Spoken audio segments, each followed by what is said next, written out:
Actually, hey, everybody. Start up here.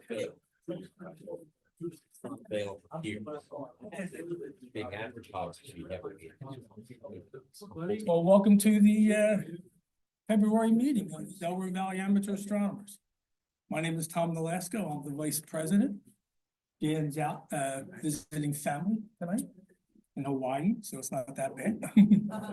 And so tonight, I put this slide up because I think it's pretty interesting. This is that comet that was another Atlas discovery. It's 24G3. It's a southern hemisphere comet, unfortunately, but it was spectacular tail. You can see the way it just split apart.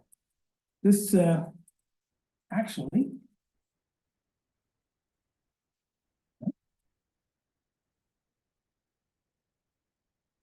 I'd be aiming this, Jeremy. Is the laser not working? No, I'm looking at trying to get the forward back. It's not working. Let's see. I got it. Okay, so when this we weren't sure if this was going to survive around the sun because it became really close, and it did sort of. It actually made its trip around the sun, and I was just leaving. You can see on the 18th of January, it still had a nucleus, was still intact. Everything was still good. And then it took this really odd looking, the following day, that nucleus is gone. There's nothing there. But because it broke up so late and it made it around the sun, it put on a spectacular show for people. And look at some of these images. I mean, it's just beautiful. People were saying that with the naked eye, they were seeing tails, 8-10 degrees across. They were wide. They could see these multi-streaks, just naked eye. It was really quite an object. So I thought I'd just point that out to in case you hadn't seen much of it, because up here we couldn't see it. But beautiful. Okay, just want to touch on this. It's Saturn's pretty much done. It's heading into the very low in the west, so we're kind of losing that one. Same with Neptune. Uranus is still high in the sky, but not too much to look at, but kind of fun challenge to find it. But Venus is getting interesting right now. It's, as of today, 33%, going to be a nice crescent. It gets interesting and it really grows in size. And this is the solar separation. It's actually best to look at Venus before it gets really dark. It's kind of better when it's just shortly after sunset, when it's in the twilighty. And all you can really see is Venus because the contrast isn't as extreme. And so it's easier to see. It's really nice. The crescent comes out nicer and everything. And you don't get any glare. So anyway, that's going to be pretty easy up until about the third. Once it gets below 28 degrees, it gets kept to catch it right away because it's going to get lower in the sky. And it reaches inferior conjunction, which is basically when it's between the Earth and the sun. So it's going to go below, well, it's going to go either above or below it by about 8 degrees this time. It's a fairly big gap this time. But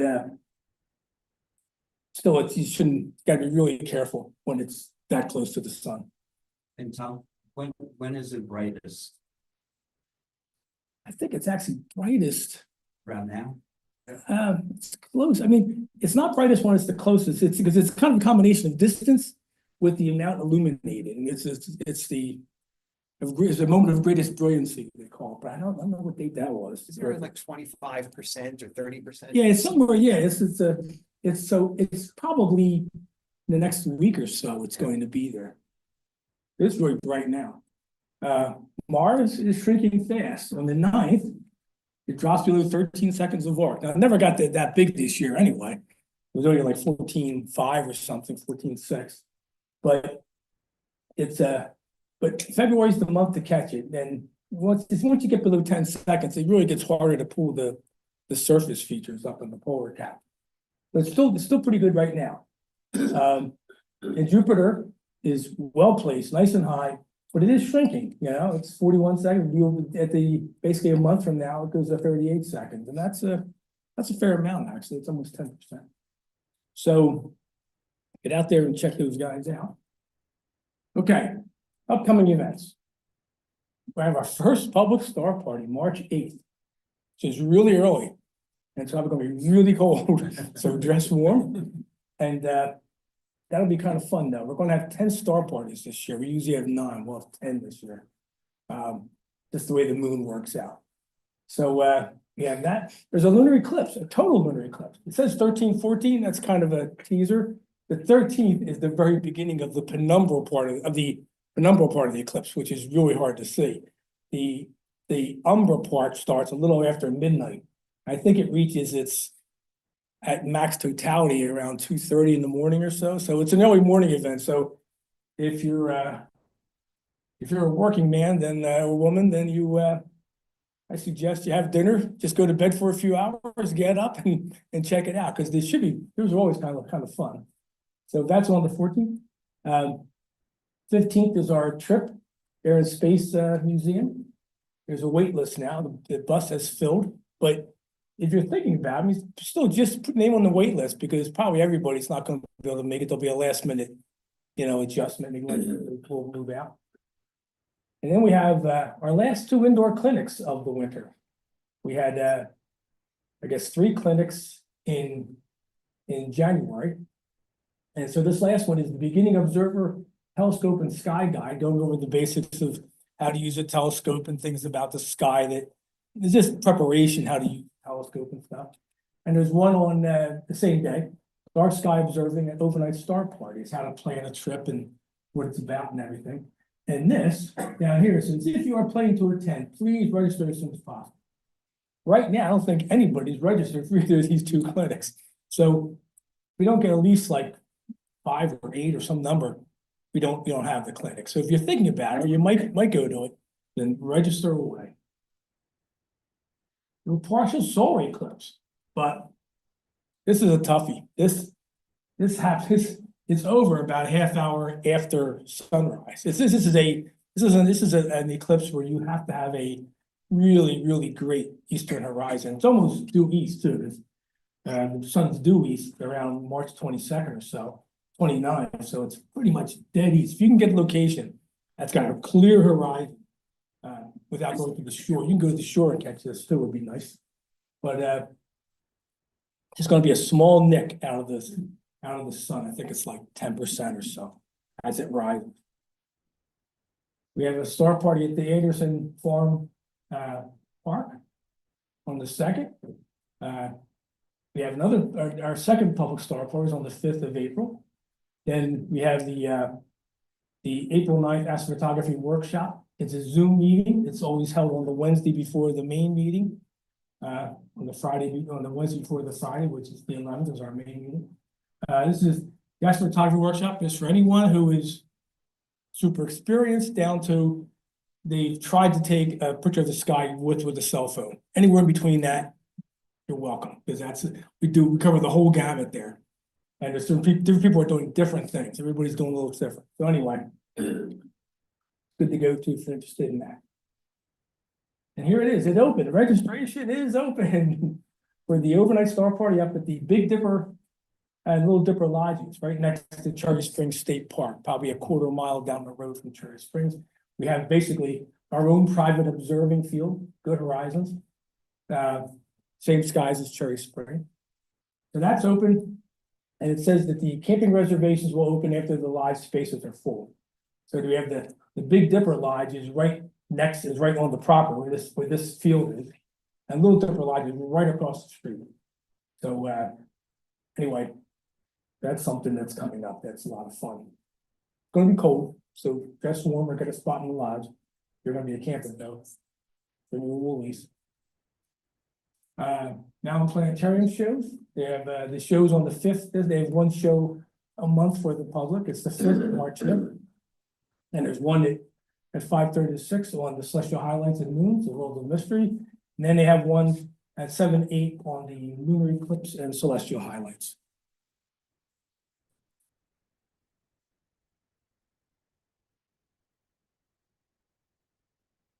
DVAA classified. I keep wanting to bring this up because we've been actually selling a lot of scopes in recent days, which is good. We get donations from a lot of people, they'll donate scopes. So on our website, and you don't have to be a member to do this, but there's a classified button in the upper right.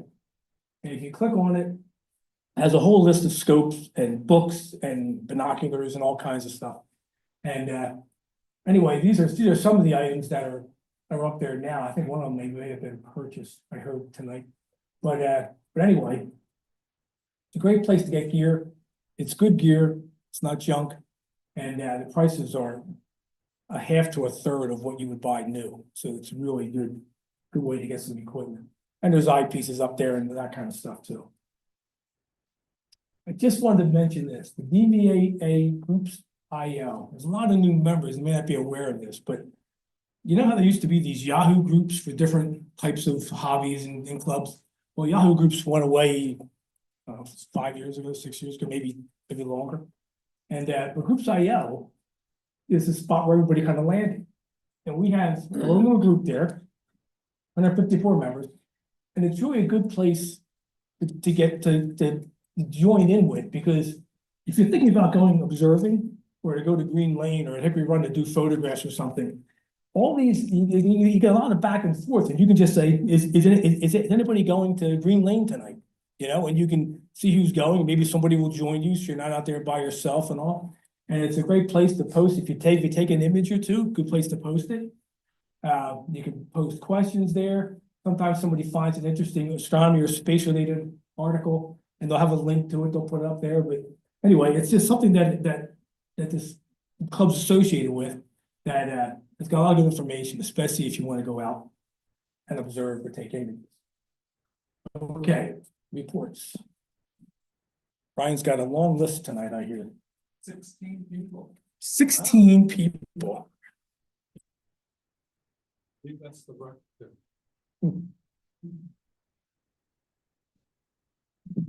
I'm Brian Lee, welcoming chair. Like I said, we have 16 new members this month. This is going to be a tough one. Teswani Sukahara, Ann Liu, Brian Casey, Logan and Mason Marino, Jack O'Neill, Joseph Donahue, Karina Davis, Maura Cow, Jessica Cow, Connor Davis, Eric Hume, and Eric Hume is the 300th member of the club.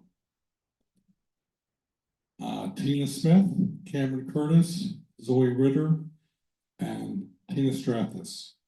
So I don't believe any of those people are here tonight. If you are, please stand up. If not, hey, this is a record song. Man.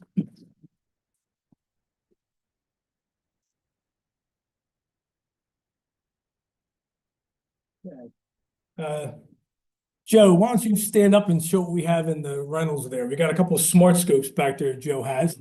And we have a C-Star S50, a C-Star S30. And that just came in. And if the owners test it, and all the grades that were donated by the owner member, so I want to thank you for them. And the S30 is unfortunately spoken for, but S50 and they own by the now. This guy are here, his teammate, and but I have a question. Does the 300th member have to be present to win the car? Yeah, I think so.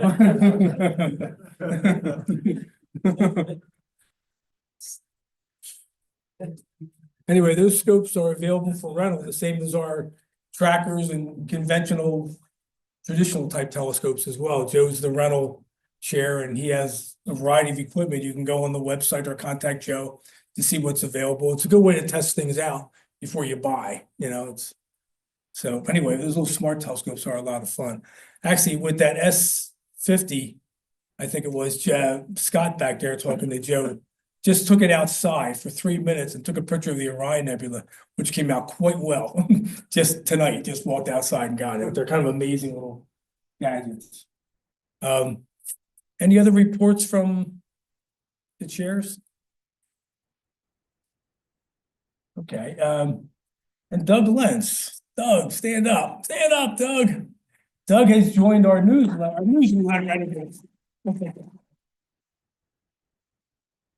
Investigative reporter. investigative reporter. Yellow journalism. So now we have 6, which is good, because each one can do 2 months. Anyway, that's, thanks, Doug.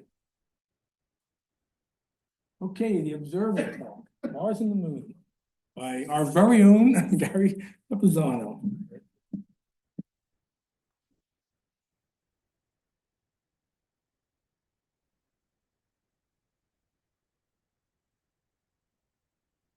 Yeah, the counterintuitive thing. Yeah. And where's the other? That's for the purpose. Hello, test, okay. Okay. And this is forward. It's always That's the opposite forward. of what you think. Yeah, I know. I have to think of what I'm gonna think about though. Hi, I'm Gary Trapezzano, and tonight I'm going to be doing an observing report on Mars and the Moon. There's a lot of cool stuff happening recently with Mars, and this is stuff that has happened. So Mars had its closest approach. Do I need to stand up here? Or? Then you'll appear on the internet, Oh, okay. All right. unless you're on the witness protection program. Maybe. Yeah, maybe. I'll stand here. So Mars had its closest approach to Earth on the 12th of January. And then the next day, we had an occultation of Mars by the Moon, which was, I know a lot of people here looked at it, there was a lot of activity in the email group and stuff like that. And we'll talk about that. And then also Mars opposition occurred 4 days after its closest approach, the Moon. And then coming up with the Moon, there's a total lunar eclipse, which Tom mentioned, and I'll go into more detail on that. So Mars' closest approach to Earth, that occurred on the 12th, as I mentioned, a distance of around 0.642 astronomical units from between Earth and Mars. So about right around 60 million miles, 96 million kilometers, or 5.3 light minutes. And we'll come back to that a little later on, the 5.3 light minutes. Mars and the Earth are closest to one another. They were closest to one another 4 days before the opposition this year. And Mars isn't necessarily at its brightest when it's closest to the Earth. If it occurs outside of opposition, which it did here, there's a slight angular distance, so the reflectivity is not directly at you. It's not normal to you as it would be during opposition. It is its biggest, but not necessarily its brightest. So as far as the occultation of Mars by the Moon, this, I tell you, just being out there watching this and videoing it and photographing it, I felt like a little kid. My heart was pounding. And, like, cause it wound up with the winter we've been having, with all the clouds and the cold and everything. We really lucked out because it was a totally clear night. There was no 40, 50 mile an hour winds. In fact, there was hardly any wind at all. And the skies were just crystal clear. And for my situation, no trees were obscuring the view. And I shoot from my backyard, and that's sort of a little notch that I have between the trees. This is an actual picture of my backyard in Stellarium. And you can see it was perfectly placed in that notch during this event for the hour and a half that this event took to occur. So these are a couple screenshots from Stellarium, and this is right at the edge of ingress. So right before Mars is starting to get covered by the Moon, and that occurred at my location was 9:19 and 3 seconds, and egress, the very beginning of it, occurred right before. This would be the end of egress. Was 10:34 and 39 seconds. And why was important, I use it on Stellarium, and I also had my iPad with me with Sky Safari, because I was photographing this with a very long focal length telescope to get video. And I wanted to know exactly when I should expect it to pop out, to pop out the other end, because if I wasn't in the right position, I wanted to kind of know when I should really be looking so I could make any last minute adjustment. Turns out I didn't need to, but it worked out okay. So I actually I was going between, Tracy and I were going between a small refractor that we had set up, and also I was just kind of babysitting the equipment. So Scott got the ball rolling in terms of the email group by posting this really cool animation. So this is about 40 times actual real time. So the playback rate's about 40x. And you can see,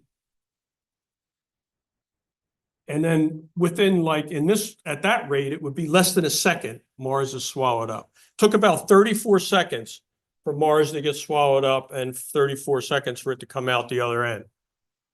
This is with a C-Star S50 in time-lapse mode, shot from Hatfield, PA.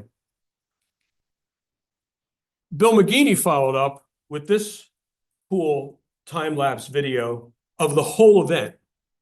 So this is about, it was shot at 10 seconds per image, and the effective rate, which I calculated by knowing how long it was behind the moon, and I had the whole video, is about 300 times real time. So this is the whole event. I put a little wrapper around it so I could zoom in a tiny bit more. So there it is. Boom. And now it's beyond there for quite a while. So look up at the upper right. I give you a little warning in the video. And there it is popping out the other end. So really, really cool. There were a number of still pictures people posted. I know Bart Freed just held up his iPhone to the eyepiece and got a really great shot. And there were a number of them. So it was a very exciting event for just in general, and also for members of the club. Tom did a video captures and then took segments of it, 2-second segments, and then stacked them. So he could get, it was about 50 frames per 2-second segment of the actual stack. There were about 125 frames captured in the 2-second period. He stacked the best 50 of those. And this is just stunning, just a really stunning still animation that Tom put together from those stacked images. Wow.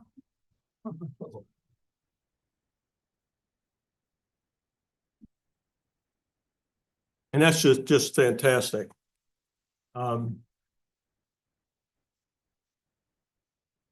I used my C9¼ with my that I already had set up for doing some planetary imaging. I changed the camera out. That's not my planetary camera. That's actually what I used from a planetary camera standpoint, and then took a video of it. So this would be like the equivalent of what Tom has unstacked, minus the difference in focal length and things like that. His image scale is a little bit bigger than this and so forth.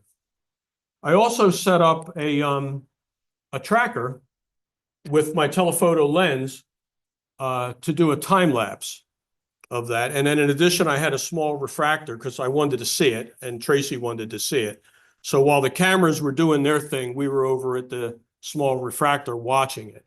But what I'm going to show you here is actually a video of my raw video. So this is unstacked. This is just a raw video, because this is, in terms of turbulence, that night was not the best scene. It was a little bit shaky and stuff like that. This is what the video looks like. So this is actual real-time playback. So this video runs for about 2 minutes. And it's captured at 15 frames per second. So this is actually real-time playback.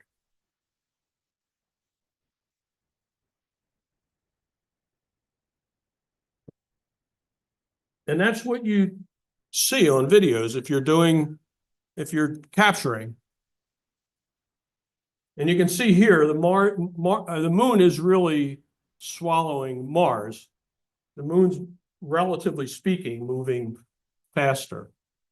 That was a little glitch. It happened to be when it was in between captures. So I lost about 1.5 seconds of data or something, it looks like. So even though it seems like it's taken a while, like I said, it's about 34 seconds to actually swallow the planet. When you're looking at it in the eyepiece, it seemed like it was seconds. I mean, it was so fast that Tracy and I are like, okay, we're like elbowing one another to get to the eyepiece. So Mars was behind the moon for about 1 hour and 14 minutes. I just shot some video here just to give you an idea of the turbulence. And now here's Mars coming out from behind. And I thought, well, maybe I'll center a little better. I'm thinking, and after I'm hitting the button, I'm thinking, why am I touching this? I'm going to go look at it.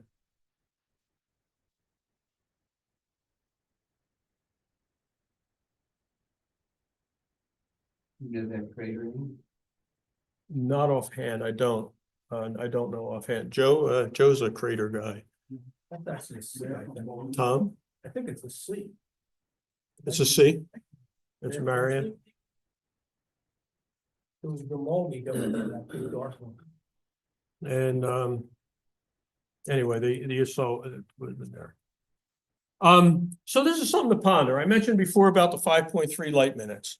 So as I said, Mars was about 5.3 light minutes from Earth. Moon is only about 1.3 light seconds away from Earth. So when you really think about it, and this kind of is one of these things that messes with your head, is that the ingress and egress of Mars took about 34 seconds. When you consider the transit time of light from Mars, the planet was already physically behind the moon for over 4.7 minutes before we saw it go behind the moon. And the same on the way out. Mars was already, like, if there wasn't a time delay in terms of the speed of light being finite, that the moon was already out way before we saw it pop out. So it's just one of these little things. This when I was putting this together, you're thinking about, well, why does this only occur? And you know that there's a slightly different tilt in the actual planes of the orbit of the Earth and Mars, about 2 degrees or something like that. So and that's why it only lines up once in a while, and these things line up in terms of. And then I started thinking, well, wait a minute, you're not even really seeing it when it really happens because of the light, the difference in distance and the speed of light. So just something to think about, as if this topic, the astronomy topic, isn't confusing enough or baffling enough to think about. So I also mentioned that Mars had an opposition 4 days later. It actually occurred universal time on the 16th. For us, it was around 10 o'clock at night on the 15th. So opposition is, as everyone or most people would know, is when the Earth is directly between Mars and the Sun in terms of a Mars opposition, or Mars is exactly opposite the Earth from the Sun. In terms of conjunction, that's when it's on the other side. So when it's flipped around. So ignore this busy diagram for a second. So the most important thing here is the difference in terms of the orbits of Earth and Mars, in terms of when Mars is further away, when it's at helion, or whether it's perihelion, when it's closest. So in this particular apparition of Mars, in other words, this particular cycle, it's fairly close to the helical part of its orbit. So if we go to this, right, this would be when it's directly in line, when it's furthest away versus when it's closest in terms of opposition. If you look at where we are now, when it was at opposition just last month, it's still fairly close to that aphelic opposition, and which is why Tom, when he was saying Mars was never quite that big this year. And that's why. It's just because these orbits are not centered around the sun. Besides them not being circles, they're also a little bit offset. And then if you compare that to the previous apparition in 2022, 2 years ago, it was closer. It's somewhere in between in terms of the perihelic opposition and the aphelic opposition.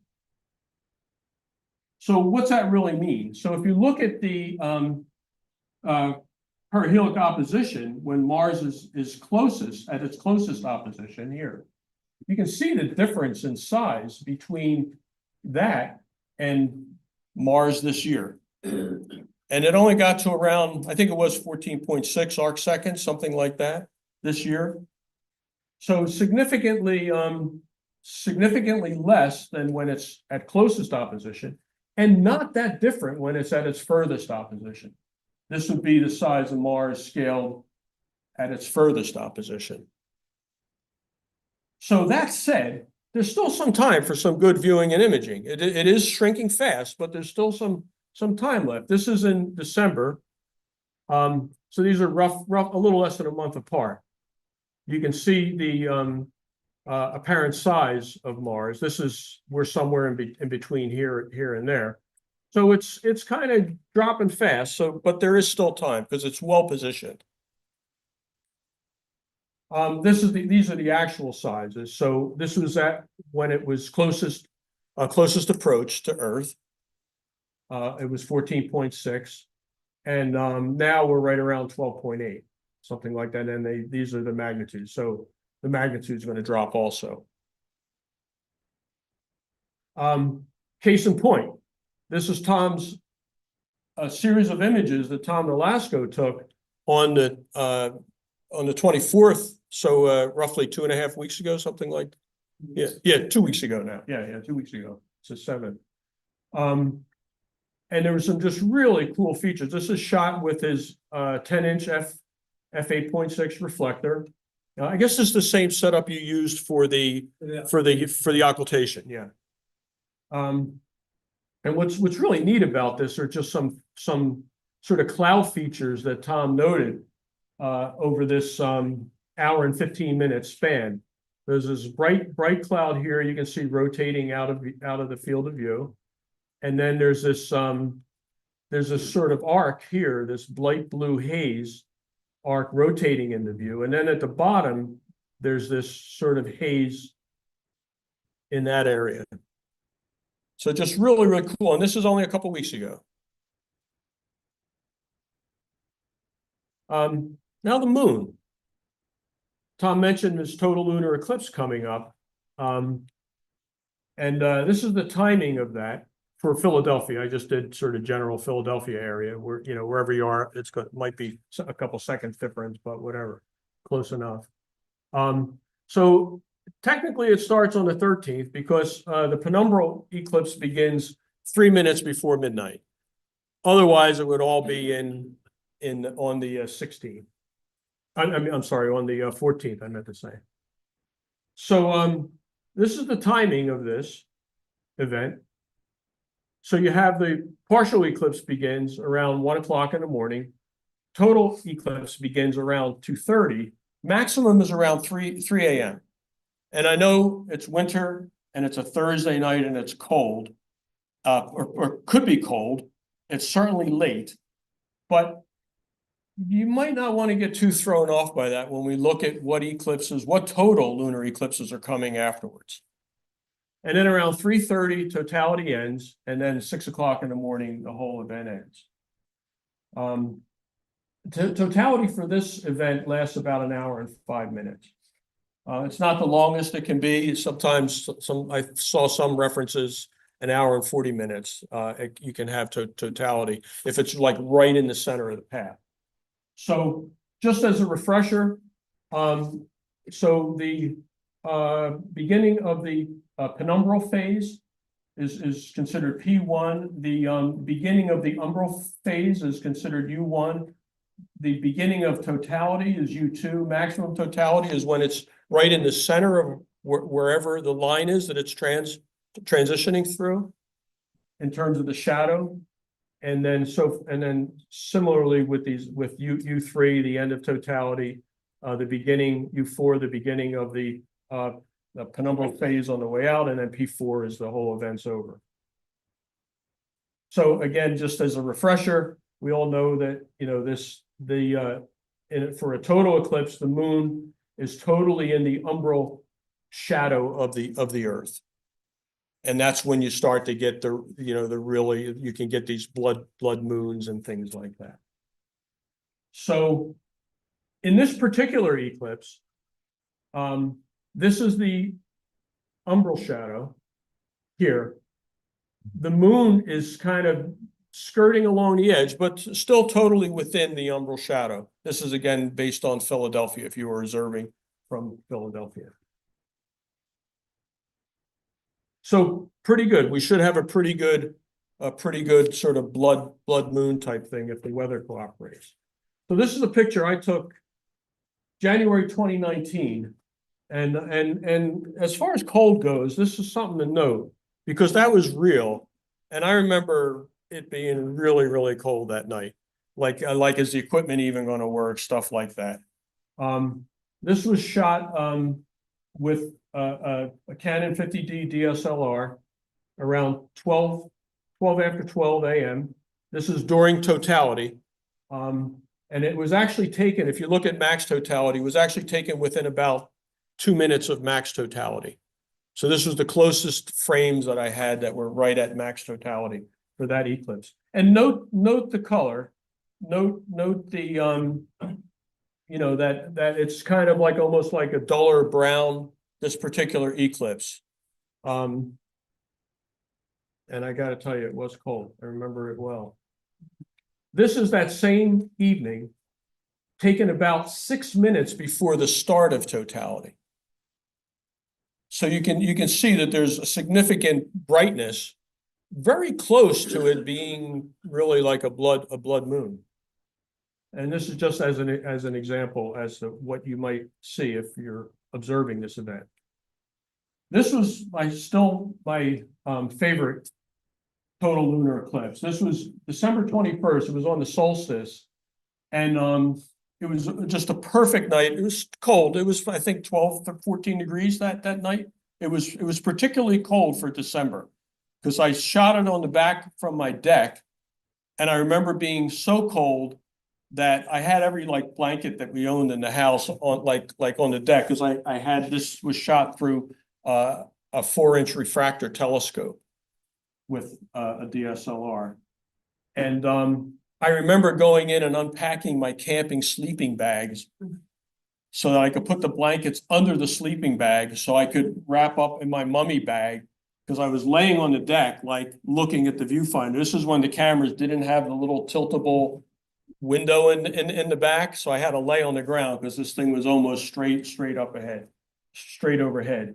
The beauty of this eclipse, this is some shots from the partial phase, this is still the best blood moon that I've ever seen in terms of an eclipse. It was totally clear that night and just spectacular, really, really high up in the air and just spectacular viewing. So this is right at the beginning of totality. So it would be around that U2 phase, max totality. And then this is coming out of totality. This is just at the end of totality. And the difference, I kept the exposure the same for those.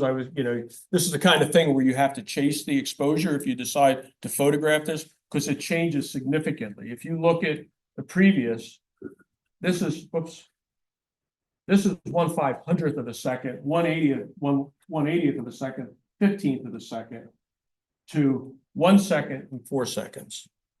So significant difference in exposure needed depending on the phase of this. Now, I mentioned about take note of the color. Because they do vary. They do vary depending on the atmospheric conditions, depending on the altitude of the moon, things like that. And there's this, I'm not sure how to pronounce it, but it's not like the mustard. So I guess it's Danjon's scale or something like that. But however you pronounce that person's last name, Andre Louis Danjon, he came up with this 5 level scale in terms of the brightness of totality, basically. So this is something you can also take a look at when you're if you get a chance to observe it. So future eclipses. Okay, it's cold, it's 3 in the morning, it's winter. So let's look at future eclipses. Well, there's a whole bunch of eclipses in terms of lunar eclipses, both total and partial and penumbral. But if we just look at the total eclipses, the one coming up is this one here, 1 hour and 5 minutes. The next opportunity would be a year from now. And we'll look at the times later on. So that's an opportunity. And there's 2 more, 3 years. And I'm talking specifically total lunar eclipses now. That are visible in the Americas. Larry, Yes, do you mean March or February? in terms of what? The total lunar eclipse. The one coming up now is Okay. is my March. mistake. Excuse me. Oh, did I say February? No. I'm misthinking, I'm having a moment.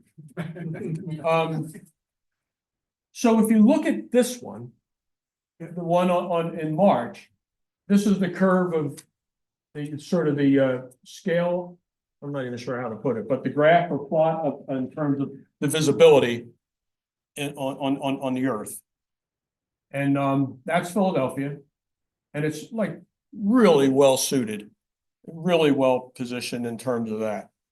It is 3 in the morning, but let's look at the next one. Hey, Gary, Yes, I just noticed, if you could go 1 slide back. this one or one more? Yeah, on the locations, yeah. I noticed that there's only one time where there's a total lunar eclipse in the Middle East. Isn't that kind of unusual that there are many times for all these other places, but only one time in the Middle East? Is there a reason? I'm not sure. I mean, I guess it's just depending on, their actual latitude. But I'm not sure. I didn't notice that, and I'm not sure I what that haven't would be. noticed it because in about a month I'm moving to the Middle East. Yeah, now it might just be in this window. This is a 6-year window. Yeah. The areas there are big. If it's. It might be too, yeah, maybe in Europe Europe and Africa would Yeah. include the Middle East, I would think. But then why would they have the Middle East yeah, specified in one place, but but not the other. Yeah. That I'm not sure. I'm not sure. Yeah, Asia's a big place. Right, yeah. That's So, everything from like Western Russia out to Japan. yeah. The Americas is a big place. Yeah. Okay. But if you look at this, you can see it's actually, even though it's not a convenient time, it's a nice possibility in terms of if the weather cooperates. If you look at the next one, this is a year later. We're in this section where you get the beginning, you get part of the totality, but then you lose the rest. And it also, it actually winds up being very, very early in the morning. So it basically gets light. If you go out to the next group, it's a very similar thing. This is actually within totality. So in June of 2029, you would see the full total lunar eclipse. You would see all of totality, but you wouldn't see all of the event. And it is, I should say, as a plus for this one, it is at a nice time of night. It's around 9:30, 10:30 at night. Yeah, Bill. Is that magnitude saying that it's, you're closer to the edge and it's just gonna be brighter, is that what it's saying? What is that? No, this is just saying what, like, if you're in this zone, the little legend here, the entire eclipse is visible. So in this particular event, June 2029, you would be able to see the entire event from the penumbral eclipse to the umbral eclipse to the back end from that location, from Philadelphia. If you were in this zone, some of it would get lopped off. If you're out here, you don't see anything. What's the magnitude telling you? What is the what? Magnitude. If you, it's, so on the left side. First line. Duration, it's how it is.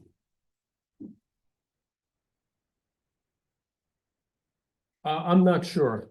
Okay. I'm not sure if that's, yeah, I'm not sure if that's, I think it's And how that's- central the eclipse is. Okay. yeah. I'm Yeah. thinking it might be an estimate of the magnitude at max totality or something like that. But it's how central and how close to the So center. one is perfect, Okay. center. I think one is barely totality, then higher than that means a longer total eclipse. Okay. I think And we that's could about the see- highest it can get. So this is, so this one is 1.17, and we know that it's not, go back to that, there it is.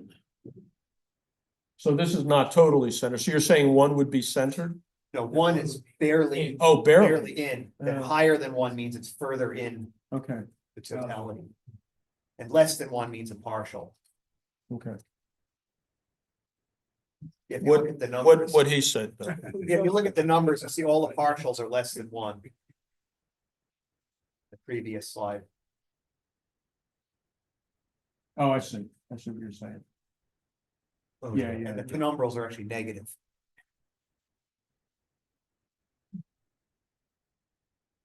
If you go to the next one, this is on December 2029.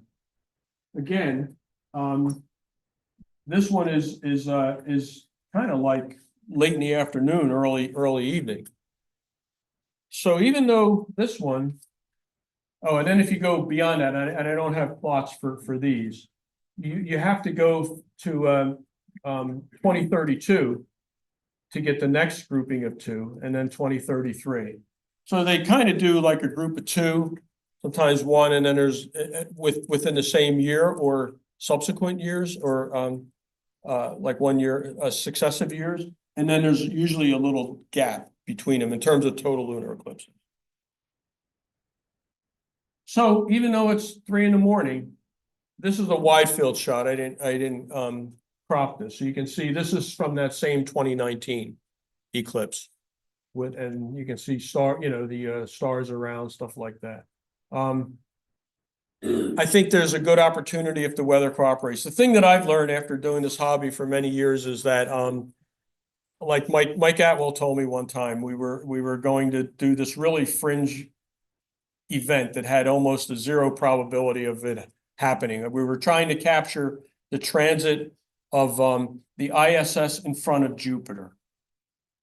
And there was an 80-meter swath along the East Coast from Florida to Maine that you needed to be within. So I call him up one day and I say, Mike, I'm thinking of videoing this. And I said, but it's a real long shot. I mean, it's just like the odds of doing this are nil, right? And he said, Garrett, if you don't go try and do it, you know that it'll be a 0% chance of getting it. He said, so at least try. So he came over my house, we drove up and we got it. So I always have the little Mike Atwell on my shoulder saying, Gary, you got. So anyway, I would take advantage of it if you can. In terms of additional resources, the Association of Lunar and Planetary Observers has a lot of great resources on planets, moon, things like that.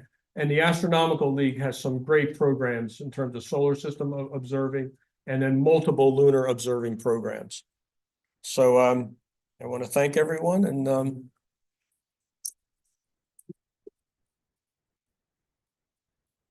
if there are any questions, Jeremy will answer them. Thank you.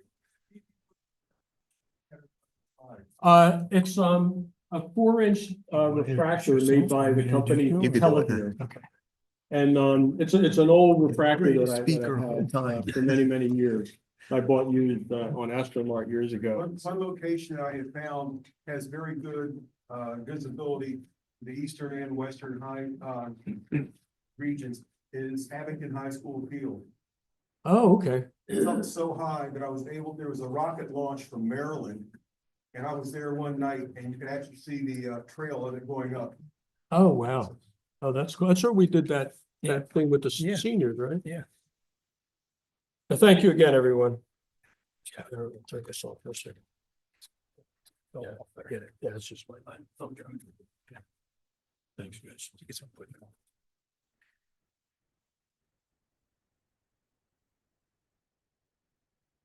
Okay, tonight's main speaker is one of our very own, Herbie Carlo from Villanova University. He's a physics professor there and has a talk for us on celestial timekeeping. So he's also one of the greatest speakers in the world. So we're lucky to have him tonight. Who's this other person? So please welcome Jeremy. Thanks, Tom.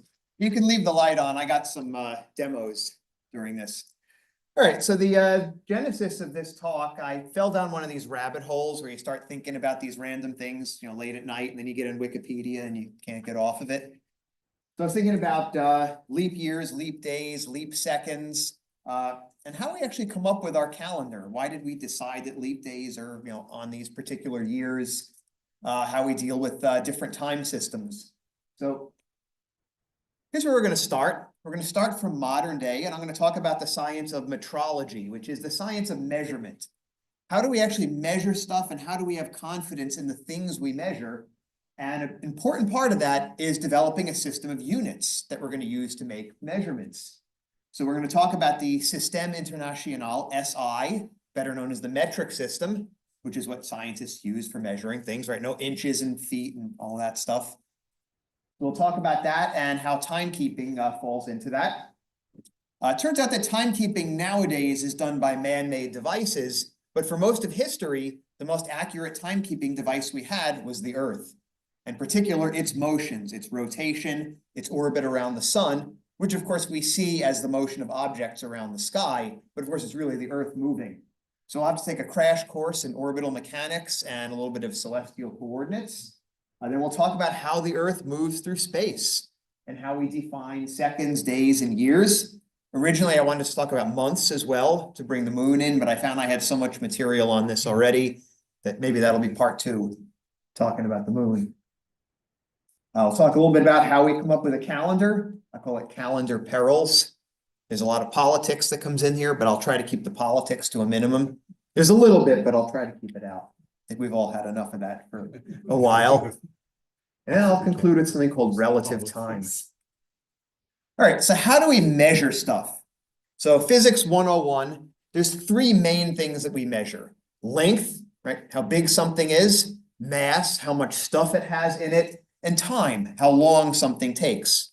So going way back, we measured length in feet. Many of you recognize that. So here's what we did. We find the king, we go measure the length of his foot, and that will be the unit of measurement for the entire kingdom. Of course, this is a problem, right? Feet are kind of squishy things. Feet change size over the course of someone's life, right? Not many people have access to the king's foot. Right? You can't just go there, hey, show me your feet. You know, not many people get to do that. And also eventually the king dies, and then there's a new king who might have bigger feet or littler feet or what have you. So fast forward to the 1790s, France. At this time, they were not particularly fond of kings. Most of them got a little shorter around that time. So they decided we're going to come up with our own system. And this system became known as the metric system. And the unit of length in the metric system is the meter. Convenient meter stick here. And the meter was originally defined as 1/10 millionth of the distance from the Earth's equator to the North Pole. And of course, being French, it was along the meridian which passes through Paris. Now, this is kind of a difficult thing to actually measure directly, but it turns out it's pretty good because the way that you can actually measure this is using the method of Eratosthenes, right? You set up 2 observation stations, you measure the angle of some star in the sky, then you can use trigonometry to figure out what fraction of the distance along the Earth's surface that is. And then if you know the distance between those 2 points, you can then figure out what the meter is. But if you wanted something a little more physical, that unfortunately doesn't show up too well, but there was a meter bar, which was in a vault in Paris. We don't have the same budget. That bar is made out of platinum and iridium, which makes gold look cheap. That was used because it's very, very resistant to corrosion, also very, very stable alloy. Of course, all metals do expand with temperature, so it does have to be kept at a specific temperature in order to work. So that's why it's in a climate-controlled vault.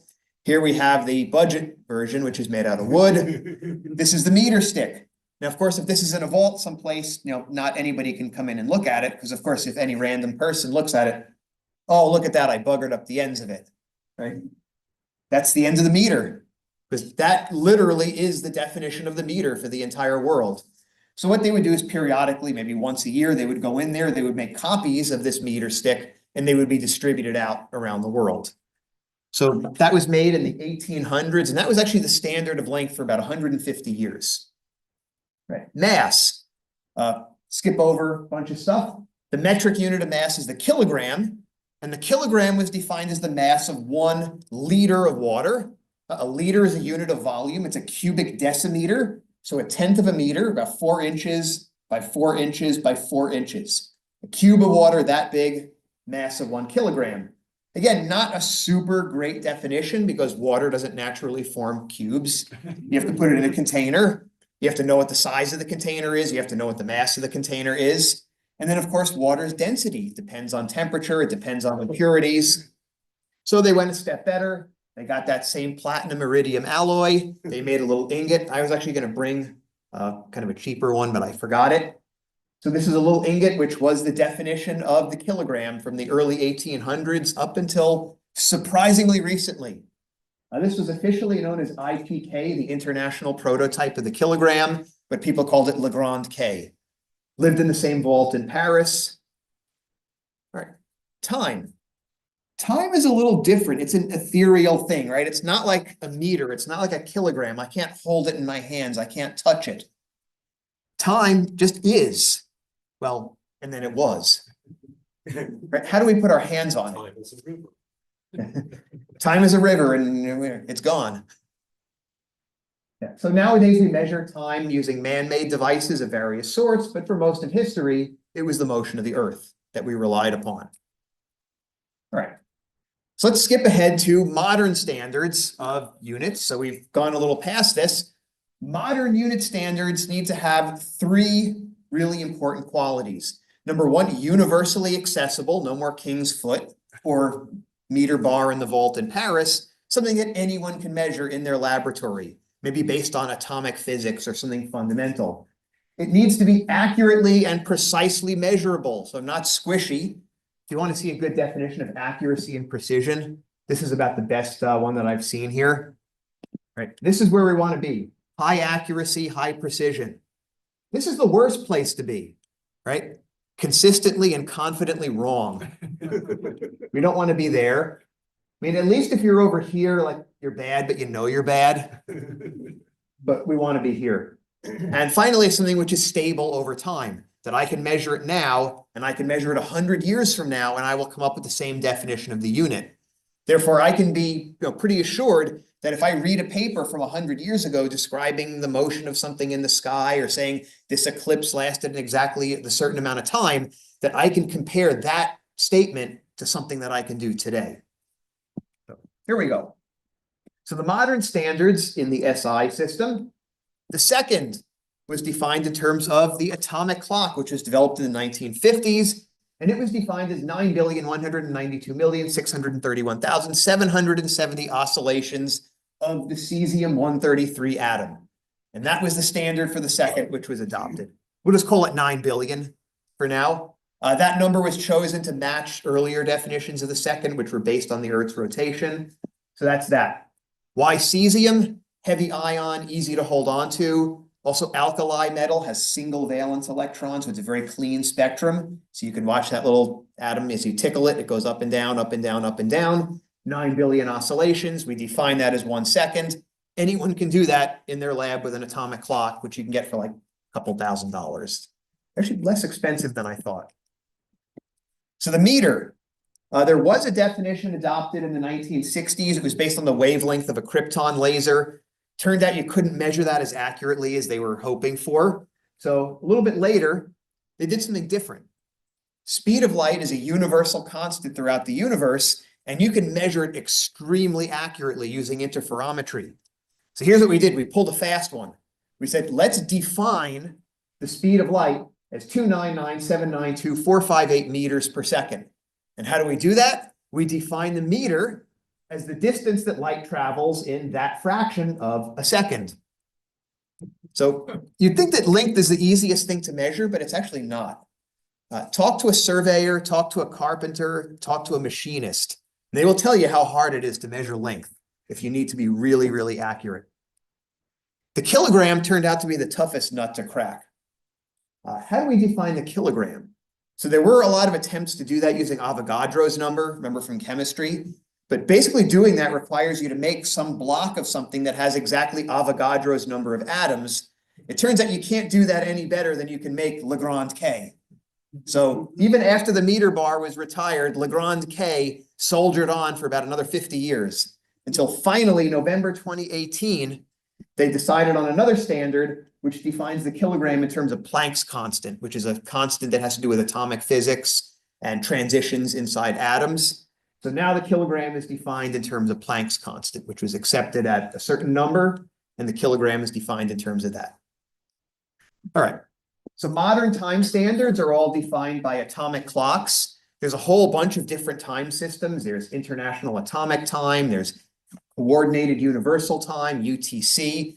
There's ephemeris time, terrestrial time. There's barycentric dynamic time. What else? There's terrestrial dynamic time. There's UT1. There's a whole bunch of these, and they're all very, very slightly different. And those slight differences are really, really important. So currently this atomic time is defined by about 400 or so atomic clocks located in about 80 different countries around the world. So they're all ticking away. Now, if you go buy one of those, atomic clocks that you can get on Amazon, it's actually not. It's just a regular clock, usually with a quartz oscillator. What it has on board is a little radio receiver that picks up the signal from WWVB, which transmits the atomic time signals out of Fort Collins, Colorado. And then usually about once a day, it just syncs with that. So it's not actually an atomic clock. Although I did discover that you can buy an atomic clock now for like $1,500. That's at least an order of magnitude less than I thought. And they're smaller than this. This is an old school. They're quite a bit smaller. They're probably not as accurate as that, but it's the most accurate clock you'll ever own. All right, but prior to the invention of the atomic clock, the most accurate timekeeping device we had was the Earth. And the reason the Earth worked so well is because it has angular momentum. Volunteer here. I'm going to give this a spin. We've now given this angular momentum. Now what will happen is if I were to hold this up, it's relatively stable. We'll come back to this in just a little bit. So because of that, the Earth is a stable rotator. It also has a stable orbit around the sun. So the day was defined as, I'm going to be really rough here, and we're going to really drill down into this in just a few slides. We link the days to the Earth's rotation rate. So one day is very convenient to have it defined as 24 hours of 60 minutes of 60 seconds, which is equal to 86,400 seconds, which is an ugly looking number, but it's actually a beautiful number because it divides evenly so many different ways. So 86,400 is a great number, and we'd like to have the day equal to 86,400 seconds. The year is linked to Earth's orbit around the sun. And a year, well, we know it's 365 and a little bit extra. And that XXXX is where all the interesting stuff comes from. How much extra? The month, of course, is linked to Moon's orbit around the Earth. We kind of pay lip service to that in our calendars because the months are all different lengths now. And that's why things like Easter and Passover float around because they are based on a lunar calendar. So we kind of lose one of those. So some coordinates. We have coordinates which are linked to the Earth's rotation. So on the Earth's surface, of course, we've got latitude and longitude, north, south, east, and west. That tells you where you are on the Earth's surface. If you imagine having those coordinates expand out into space, they will cover the sky, and we call them right ascension, which is the sky equivalent of longitude, and declination, which is the sky equivalent of latitude. So if you imagine extending sort of an imaginary plane out from the equator of the Earth, that paints something called the celestial equator across the sky. And if you imagine little laser beams shooting up from the north and south poles, they hit these points called the north and south celestial poles, which if you go outside at night, you'll notice the stars appear to rotate around the north celestial pole. Now, it happens that right now, there's a relatively bright star about a degree from the north celestial pole, but that's totally accidental. That doesn't have to be the case. In fact, most of the time it's not. So there is no like real north star. It's just a star that happens to be close to the pole right now. In the south, there is no south pole star. Nothing tremendously bright. Okay. We also have coordinates tied to the Earth's orbit. So it turns out, I was going to say most planets, but technically all planets orbit in pretty much the same plane around the sun. That is an accurate diagram. That's pretty close to scale. So all the planets are more or less in the same plane. So the plane of the Earth's orbit is what's known as the ecliptic, and it's called the ecliptic because that's where eclipses occur. The ecliptic is the path that the sun appears to follow as it goes around the sky. So when the moon crosses the ecliptic, we potentially have an eclipse. So all planets orbit in that same plane within a couple of degrees. Pluto is the odd man out. That's about 15 or 20 degrees off. But of course, Pluto, not a planet anymore. Doesn't count. One important point, the Earth's rotation axis is tilted about 23 degrees with respect to the Earth's orbit, and that's called obliquity. So show here, this is the ecliptic, which goes around the sky, and it's inclined about 23.5 degrees to the celestial equator. That's a little definition of the inclination angle, which we show for Pluto. Little aside here, you can actually take a nap if you don't want to do any math. Any orbit in space, whether it's a planet going around the sun, whether it's a satellite going around the Earth, whether it's two stars orbiting each other, a star orbiting the galactic center, any orbit can be described by exactly 6 numbers. Why 6? Space is 3-dimensional, so you have x, y, and z, and you have your velocity at x, y, and z. If you could specify that at one point, that entire orbit is defined, because once that planet starts moving, Newton takes the wheel and directs it in that orbit. So 6 numbers. So we describe an orbit in terms of a semi-major axis, which is basically how big it is. The eccentricity, how elliptical it is, how out of round it is. The inclination relative to the ecliptic. Something called the longitude of the ascending node, which is a fancy term just for saying you can have an orbit that's inclined like this. You can have an orbit that's inclined like this. It's just the difference between those. Same argument goes for the elliptical orbit. Which way is it oriented? We call it the argument of perihelion, or the argument. And the final one, right? Those 5 numbers will describe an orbit perfectly well. But now we need to know where is the planet in the orbit at a given time. So you pick some arbitrary time, we'll call it T0. And then we ask, where is the planet in that orbit at T0? And now we have completely described that planet's motion, aside from perturbations and relativistic effects and other things which require more numbers. But a totally classical orbit, 6 numbers, describes everything forever and ever. And we call those the orbital elements. All right, here we go, quiz time. How long does it take the Earth to complete one rotation on its axis? 24 hours. Say 24 hours, but not exactly. There's going to be a lot of not exactly in this talk. It's 23 hours, 56 minutes, 4.1 seconds. So wait a sec, or 235 of them. It's a little bit less than we expect. And the reason is that this is called the sidereal day. So the way that we measure this is, anybody have a favorite star? Arcturus. Arcturus, all right. I'm gonna go outside, I'm gonna find Arcturus, I'm gonna point my telescope at it, high power, crosshair eyepiece, dead on. I'm gonna lock the scope down, I'm gonna start a stopwatch. Go inside, come back the next night, and I wait for Arcturus to pass through the crosshairs. As soon as it gets there, I stop the stopwatch, and that amount of time is going to be that. Potentially a little more, a little less for a variety of reasons, like fractions of a second. This is remarkably stable. It does change a little tiny bit for various reasons. That's called a sidereal day. Now, most of us, if we were talking to normal people, not astronomers, their favorite star is the sun. How long does it take the sun to traverse the sky? This is a little more complicated. One way to do this is we wait for the sun to pass due south, then we go back inside, and we come back out when the sun passes due south again. Now, the time that it takes to do that is a little bit longer because the Earth completes one rotation, but it's also gone a little bit of the way around the sun. Let me do this here. I'm going to look at Lowell, and I'm going to do one rotation, but at the same time, I'm going to move around my orbit. I have to move a little bit further, a little bit more than one rotation, about 1/365th more, and that turns out to be about 4 minutes. And that's where we get to 24 hours, 0 minutes, and 0 seconds. I come to my hero, Billy Mays, but wait, there's more. Now, Gary set this up perfectly. Orbits are actually elliptical. They're not circular. So sometimes the Earth can be closer to the sun. We call that perihelion. So to remember that, peri means near. So if you have a problem near your teeth, you go to the periodontist. Aphelion is far away. Apo means far. So if you want a refractor, which is far from color, you get an apochromat, which has 3 elements to remove the color. So aphelion, far away, perihelion, close. What does this mean?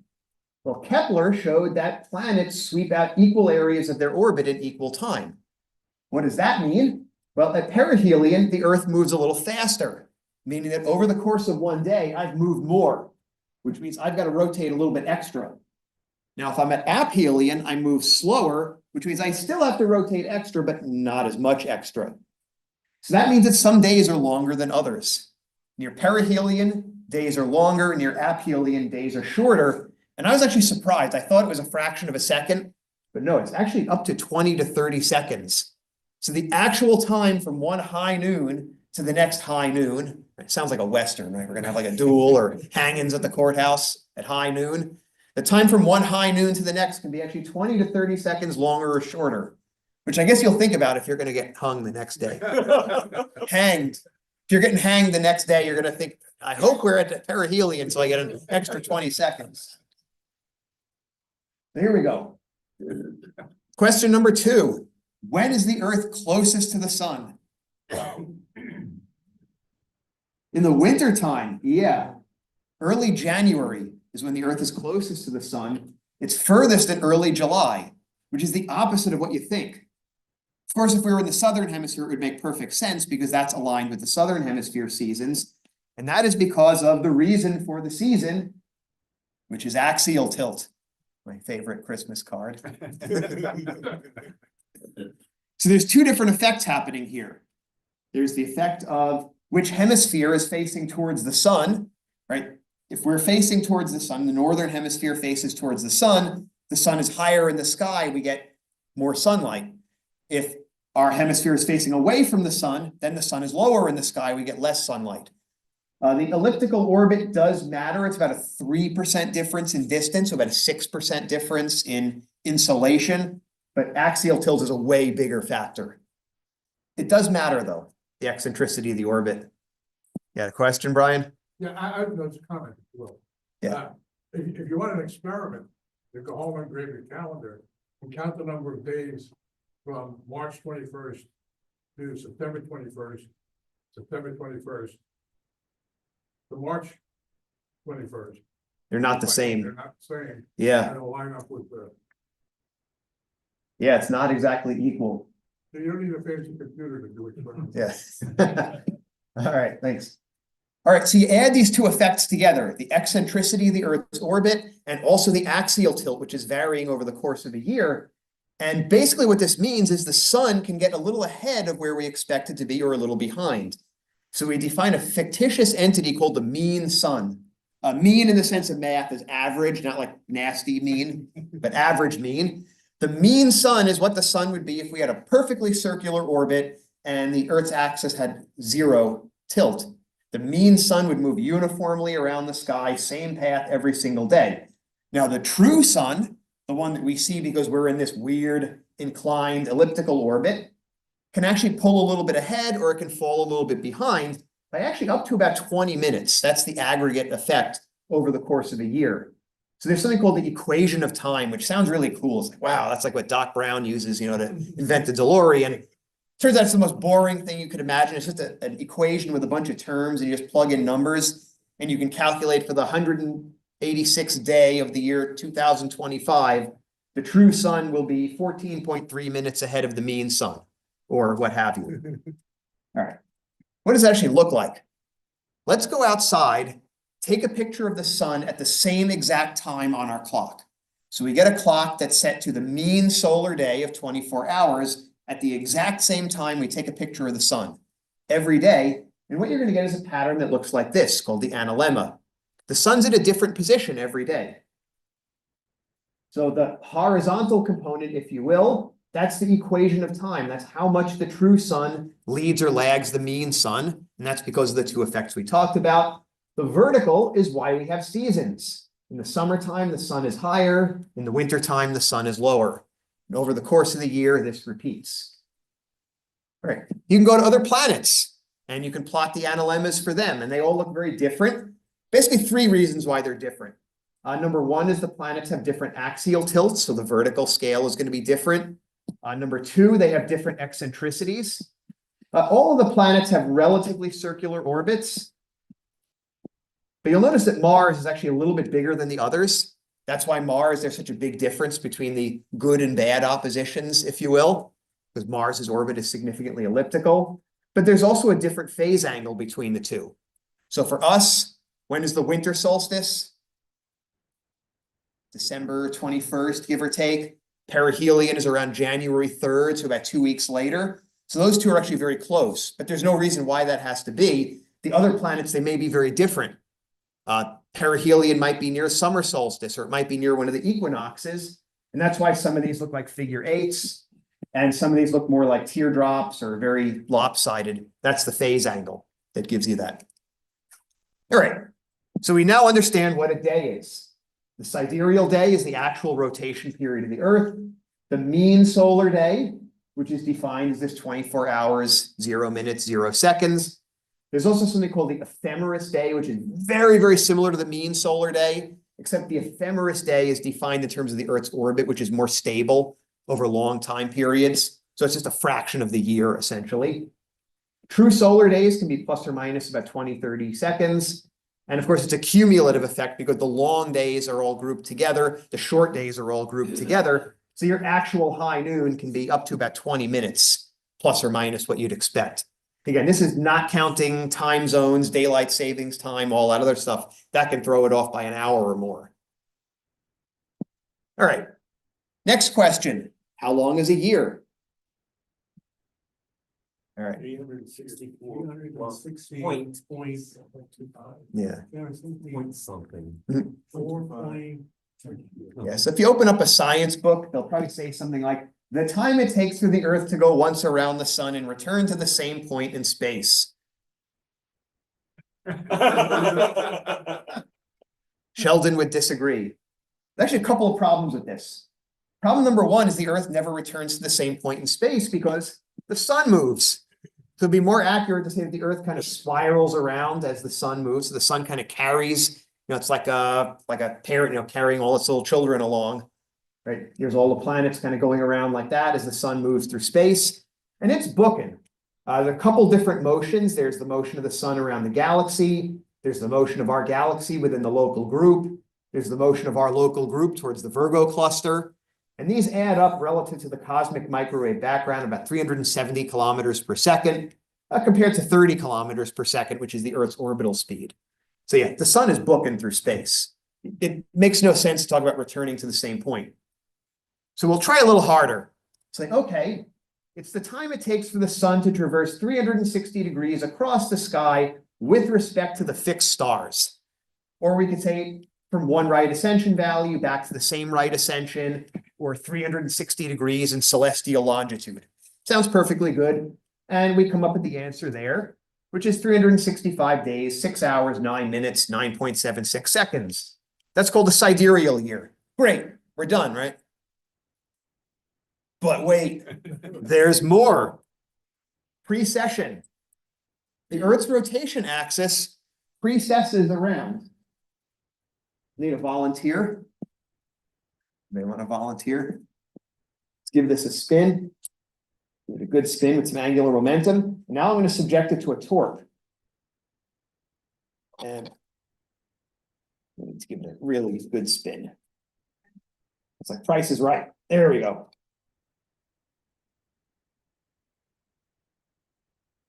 So what's happening here? This is like a top as it's beginning to slow down. It's precessing, it's attempting to conserve angular momentum, but it's subject to a torque, which causes the angular momentum to change. So the Earth is spinning like this, so it spins around on its axis, but that celestial axis, right, the north celestial pole is actually moving through the sky, and it moves around with a period of 26,000 years. So a little longer than what we saw here. So what does that mean? Here's what the Earth looks like. Well, in 2006, that's when the diagram is made. The Earth is spinning around once per day. And this pole is actually precessing around, just like we saw the wheel spinning around. And the reason it does that is the Earth is not perfectly spherical. It's kind of fat around the middle, like we're all getting as we're getting older. It's a little fatter around the middle because of the oblate spheroid shape that it has because of rotation. And it's being pulled on by the moon and the sun, and that's where the torque comes from. So what happens is the north celestial pole actually goes in more or less a circle around the sky. The circle is centered on the north ecliptic pole. If you want to know where that is, it's right near the Cat's Eye Nebula. It's within like a degree or two of it. That's the north ecliptic pole. That's essentially the north pole of the Earth's orbit. And the north celestial pole pretty much follows a circle. It actually wobbles a little bit. That's not shown there, but it moves around. So right now, the north celestial pole is pretty close to that star Polaris. That's Alpha Ursae Minoris. As time goes on, it's going to move through the constellation of Cepheus. By about the year 10,000, Deneb will be close to the North Pole. By about 14,000, it'll be Vega, very close to the North Pole. So that's actually the brightest North Star we can have in about 12,000 years. Of course, if we go back to about 3000 BC, the North Pole star was Thuban. So that was the North Pole star during early biblical times when pyramids were being built. It's actually Thuban, and for a while it was the other two, the pointer stars of Ursa Minor, which actually pointed towards the North Celestial Pole, and that was actually kind of around the time of Christ and the Greek and Roman empires, right around that time. So the North Pole moves around. But there's even, well, let's talk about what that means. So here's your little science book picture that looks sort of like this. There is our winter in the northern hemisphere, summer in the northern hemisphere, spring and fall, which look like that. Skip ahead 13,000 years, and now the Earth's rotation axis points like that, which means that now summer and winter have flipped based on which side of the sun you have to be on. So now if we want to make a good calendar that's useful to normal people, not just astronomers, we want that calendar to sync to the seasons. We want summer and winter to be aligned. We want to know, when is the monsoon season? When are things going to freeze over? When do I have to harvest my crops? And of course, very importantly, when do we have Easter? When do we have Passover? When do we do things like this? And those are all tied to the seasons and to the equinoxes. So what we need to do instead is have something which is tied to the seasons. And here's a little picture that maybe explains this in a little more detail, what we should care about as astronomers. Wintertime. Night half of the sky points away from the galactic center, and we see things like Orion. During the summer, northern hemisphere tilts towards the sun. The night side of the Earth faces toward the galactic center and constellations like Scorpius. And of course, the North Pole points towards the star we call Polaris. Skip ahead 13,000 years. Now we've reversed the seasons. Summertime, great. Orion, summer constellation. Scorpius, winter constellation. So if you want to see Orion in the summer, just wait 13,000 years. And I thought this was great until I thought about it more and I realized this isn't quite true. The North Celestial Pole has moved. Now the North Celestial Pole points towards Vega, which is 45 degrees further from Orion, which means now instead of Orion being near the celestial equator, Orion is at a declination of minus 45. We ain't going to see it. Not from here. Orion Nebula is going to be about the same declination as Omega Centauri is now. So it'll be out in the summer, but not from here. Now, consolation prize, the North Pole is 45 degrees closer to Scorpius, which means instead of it being down here, it's going to be here. It's going to be up like where Gemini is. Of course, we got to wait 13,000 years for that. And also it's going to be in the winter time. But then again, with climate change, we might not have a winter anymore by then. So maybe no one will be around. Of course, then I discovered there is an answer. If you want to see Orion in the summer, what do? Go to the southern hemisphere. It'll be upside down, but you'll figure that out. All right. So a better definition of the year is the time that it takes to return to the same axial tilt orientation. So from one solstice to the next, or from one equinox to the next. Or we would say that the sun moves 360 degrees in ecliptic longitude. So it returns to the same point on the ecliptic. And the ecliptic will actually precess around. Actually, what I should say is RA and DEC, celestial coordinates, will precess around relative to the ecliptic. So 360 degrees in ecliptic longitude is not quite the same as 360 degrees in celestial longitude because those celestial coordinates move, right? If you buy a star atlas, you'll see J2000 coordinates. If you have a really old one, it'll say 1950 coordinates. So at some point, probably within the next 10 years or so, new atlases are going to be published with 2050 coordinates. And all of the RA and DECs are going to be different. So if you went and memorized the RA and DEC of all the Messier objects, you're going to have to relearn it. I don't think anyone did. Even I didn't do that. So there were a couple that I remembered back in the day when I used setting circles, but not anymore. But anyway, this time is known as the tropical year, and it's 365 days, 5 hours, 48 minutes, and 45 seconds, which is about 20 minutes shorter than the sidereal year, which turns out to be 1/26,000th of a year. And that's where you get that one extra year that you get because of the seasons reverse. We just get it 1/26,000th at a time, or 20 minutes each year. Okay, so a little summary. Polaris won't always be the North Star. Your coordinates are going to change. The equinoxes are going to precess around the sky. So as the celestial poles precess, so do the equinoxes, the points where the ecliptic touches the celestial equator. So back in historical times, the vernal equinox, where the ecliptic comes up through the celestial equator, was in the constellation of Aries. Nowadays, it's in Pisces, and eventually it's going to move into Aquarius. Roughly about every 2,000 years, it moves one constellation over in the zodiac. So, of course, there's a whole bunch of books on the age of Aquarius, and eventually the age of Capricornus and the age of Sagittarius. So the astrologers came up with all their theories about what that means and whatever. And of course, which constellations are visible in summer and winter, in fact, invisible at all, will change over time. Okay, so let's think about how to make a calendar. We want our calendar to sync to the seasons, which means that we need to use the tropical year, which is that. Remember, 24219, that's going to be our magic number. So do we have a 365-day year? Nope.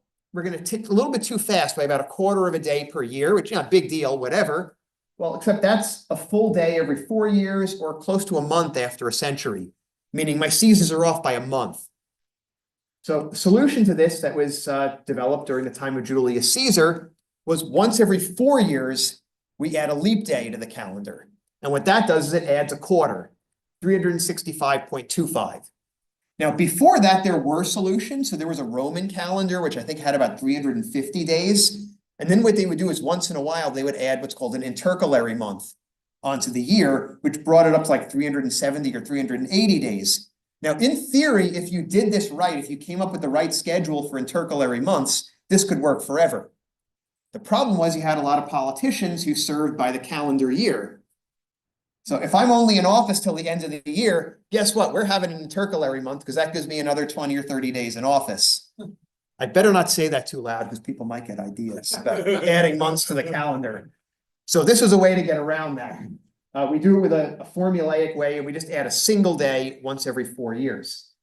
Now, believe it or not, it was actually known at this time, Hipparchus knew that this wasn't quite correct, that this would actually lose, he estimated 1 day every 300 years. Now just think about this. No telescopes, no cameras, no computers. Naked eye observations recorded by hand, pen and paper, mathematical calculations by hand with the math that was known in 300 BC. And Hipparchus basically said, yeah, something like this is great, except that if we follow this calendar, after 300 years, it's going to be off by 1 day. Just, it's amazing how they come up with that. But at that time, wasn't it a 10-month calendar? I think so, yeah, and that's where the intercalary months came from. I don't remember all the history of who used which calendars. Yeah. There were a whole bunch of different calendars for various reasons. Are you gonna comment about what Pope Gregory did? I will. That's the next slide. All right, you're ahead. All right. All right. So the Julian year is actually quite a bit closer, 365.25, but it still misses. It turns out to be 1 day every 128 years. So Hipparchus was off a little bit. We'll forgive him. All right, that was 2,000 years ago, naked eye. All right, skip ahead, 1582. By this point, that error in the Julian calendar had added up to about 10 days. Remember, the mark we need to hit is 24219. At the time, the best available data was 2425. There were a couple of different. There was the Alphonsine tables from France. There was another, or from Spain rather. There was another set of data from Germany. There was some data from Islamic astronomers in the Middle East. I don't know if they had access to that in Europe. But anyway, this was causing problems in calculating the dates of Easter and Passover. So in 1582, Pope Gregory convened a commission to look into this. They took the best available data and they came up with a new formula that would match the year. So we start off with 365. We do the Julian solution, a leap day every 4th year, which adds a quarter of a day. Okay. Let's skip a leap day every 100th year. So every year ending in 00. That's going to subtract 100th of a day off, which brings us to 0.24. But then every 400 years, so 1200, 1600, 2000, 2400, we'll have the leap day anyway. That adds 1/400th of a day, which brings us to 365.2425, which is right around the best known data. And there we go. Now, of course, this was a Catholic thing. So Catholic countries adopted it fairly quickly. So the Italian states, the Spanish Empire, France, they adopted it pretty quickly. The Protestant countries, nope. They held off for a while. They stuck with the Julian calendar. Gradually over the 1600s and 1700s, they did. England, I think, finally switched over in the 1750s. So it's interesting in the colonies because over here, because there were British colonies, there were French colonies, there were Spanish colonies, there were Dutch colonies that all used their own calendars. The last countries to switch over were actually the Orthodox countries. The largest of which was Russia, which actually didn't switch over until 1918 after the Bolshevik Revolution. By that point, I think it was 14 days. So President Lenin declared we're going to the Gregorian calendar. They skipped over 14 days. There was a lot of interesting stuff with that during World War II as well, because Russia was on a different calendar from most of Europe. The Orthodox Church actually still uses the Julian calendar for some things, for calculations of certain holidays. Sometimes you'll see a date and it'll say OS after it, meaning old system. But as of this point, I think every country for their civil calendar uses the Gregorian. Now, I looked into, well, okay, how good is this? Turns out that it'll miss about 1 day every 3,000 years, give or take a little bit. So if we're around in 3,000 years, we might need to think about doing something. All right, little aside here, what about eccentricity? You could define a year from one perihelion to the next. This is known as an anomalistic year. Also a very similar number, but about 25 minutes longer. Not quite as important. We don't really care about perihelion as much. It does matter on very, very long time scales, because now that our calendar is tied to the equinoxes, it means that perihelion shifts on average, it becomes 25 minutes earlier every year. So within, I think 100 years or so, perihelion will actually occur in December. And I think in about 500 years, perihelion will occur on the winter solstice, and then it'll keep moving. With a period of about 20,000 years, the perihelion moves through the calendar. This matters because on long time scales, everything changes. The Earth's axial tilt actually bobs up and down a little bit between about 22 and 24 degrees, with a period of about 40,000 years. The eccentricity of the Earth's orbit actually goes up and down. It becomes more and less round. Period about 100,000 years. This perihelion shift relative to the equinox is about 20,000 years. Add up all these effects, and they have an effect on the climate, which we can actually see. Looking at sediments on the seafloor, looking at ice cores from Antarctica, you can see these changes in temperature, and these actually track with changes in the Earth's orbit. This is known as orbital forcing or Milankovitch cycles. So on long time scales, things like ice ages and interglacials, orbital forcing actually is the primary driver in a lot of cases. Now, the bad news is the stuff happening right now is on way too short of a time scale. This stuff doesn't happen on like 10 and 20 years. So what's happening right now is totally different from orbital forcing. All right. Leap seconds. Where do they come from? Well, the Earth's rotation is gradually slowing down. The reason for this is the Earth has tidal bulges pulled up both by the moon and the sun, but mostly the moon. About 2/3 of it is the moon. And the Earth spins faster than the moon orbits. So as a result of that, there's a braking torque, which slows down the Earth's rotation and also causes the moon to move into a higher orbit to conserve angular momentum. So we know that the moon is receding from the Earth at 3.8 centimeters per year, which is that much. So everybody do that, your fingers. That's how much further the moon gets away from the Earth on average every year. And we know this because the Apollo astronauts left reflectors on the moon's surface, and we could bounce laser beams back and forth. And over time, over the 50 or so years since then, we can actually record the slightly increasing average distance. So the Earth's rotation is slowing down. It turns out to be about 1 or 2 milliseconds per century. Again, tiny, but it does matter. And here's why. So we have that very nice atomic definition of the second, the 9 billion oscillations of the cesium atom. But if the Earth's rotation is slowing, it takes more seconds for the Earth to rotate. However we define, we talk sidereal days, solar days, whatever. It takes more seconds for the Earth to rotate, but it's still convenient to have that nice integer number of seconds per day, the nice divisible one. So at this point, we have 2 different definitions of universal time.